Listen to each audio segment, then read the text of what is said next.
నీకు అర్థం అవ్వదు. Hi viewers, welcome to our channel.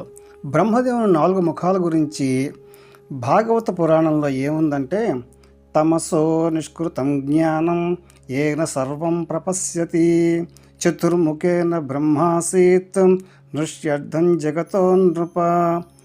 అజ్ఞానాన్ని తొలగించే జ్ఞానంతో బ్రహ్మ 4 ముఖాలతో ప్రత్యక్షమయ్యాడు.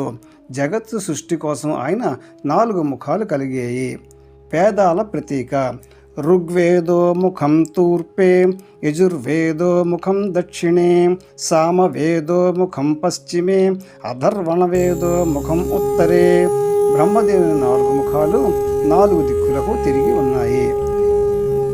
తాత్విక అర్థం ఏంటంటే, మనోబుద్ధి చిత్తంచ అహంకారశ్చ తత్వకః చతుర్ముఖేన బ్రహ్మాస్మి సృష్ట్యర్థం ప్రతిపాదితః.